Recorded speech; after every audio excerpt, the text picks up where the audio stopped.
আসসালামু আলাইকুম everyone, তুরাই first gallery থেকে সবাইকে স্বাগতম। আজকে আমি সারাদিন কত কাজ করেছি, কি করেছি সেটা আজকে আপনাদের সাথে শেয়ার করব। চলেন দেখা যায় কি করেছি আজকে। সকালে আমি নাস্তা কমপ্লিট করে মেয়েকে প্রায় 1-1.5 ঘন্টা ধরে একটা রুটি আলু ভাজি ডিম খাওয়ানো কমপ্লিট করার পর, যেহেতু ঠান্ডা লাগছে, খুব করে কাশছে, ভাবছিলাম যে ওকে একটু নেবুলাইজার দিই, মেডিসিনটা রেডি করে ওকে দিয়ে দিলাম এবং বিছনাটা ঝাড়ু দিব।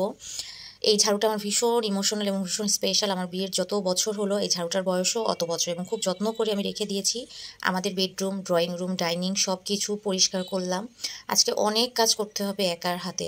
বুয়ারা মাঝে মধ্যে নিজেদেরকে প্রেসিডেন্ট ভাবে, আবার সেই বুয়া ছাড়াই কিন্তু আমরা চলতে পারি না। এবং রান্নাঘরে যেয়ে এক গাদা থালাবাটি ধুলাম এবং রান্নাঘরটাও ভেবেছি আজকে খুব ভালোভাবে পরিষ্কার করব।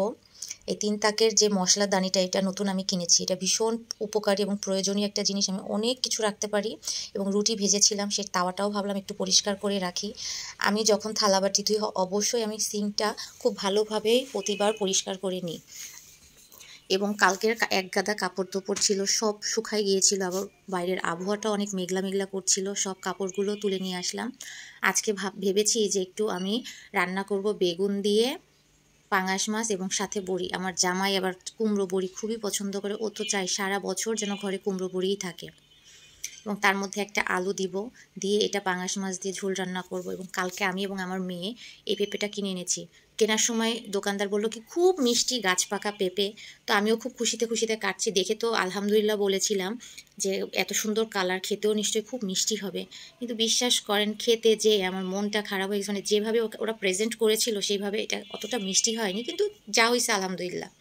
ফলটা কেটে রাখলাম এবং ভাবলাম যে মাছটাও ধুয়ে পানি ঝরে নিই। মাছটা ধুয়ে পানি ঝরে আলাদা রেখে দিলাম এবং লবণ দিয়ে খুব ভালোভাবে আমি কসলাই ধুবো। এবং এর মধ্যে কিন্তু আমি গরম পানি দিয়েও দিব, সব ভিডিও করা সম্ভব হয়নি।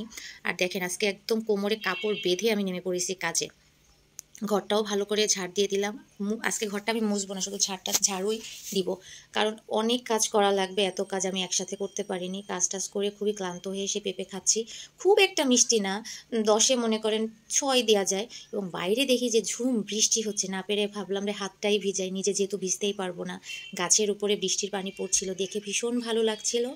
হঠাৎ করে আবার বৃষ্টিও কমে যায়, আবার রোদ চলে আসছে। ছোটোবেলায় এরকম বৃষ্টি আর রোদ হলে ভাবি যে এই মনে হয় শিয়ালের বিয়ে হবে। জানি না এটা সত্য কিনা, কিন্তু এখনও যদি হলো বৃষ্টি এবং রোদ উঠে, এখনও মনে হয় এটা মনে হয় শিয়ালের বিয়ের আনন্দের বৃষ্টি।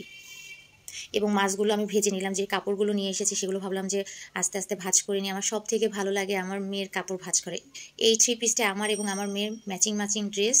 ও হওয়ার পরে যে কত রকম দুইজন ম্যাচিং করা ড্রেস পরেছি তার কোনো ঠিক নেই। আমার ভীষণ ভালো লাগে দুইজনের ম্যাচিং ড্রেস পরা। এটা আমার ড্রেস ছিল।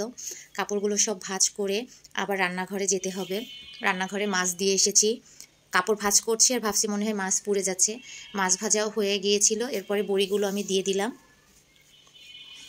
এবং রান্নাও মোটামুটি কমপ্লিট হয়ে গেল। আমি কিন্তু আগে কাঁচামরিচ দিই নাই, নামানোর 5 মিনিট আগে কাঁচামরিচ দিয়েছি, তাহলে কাঁচামরিচের ফ্লেভারটা ভালো থাকবে। আমার কাছে এটাই কেন যেন খেতে ভালো লাগে। আপনারাও একবার ট্রাই করে দেখেন, ইনশাল্লাহ ভালো লাগবে। এবং আমার এটা ভালো কি খারাপ আমি জানি না, আমি রান্না করতে চুলা যে কতবার মুছতে হাতে যে কতবার ছ্যাঁকা লাগে তার কোনো ঠিক নেই।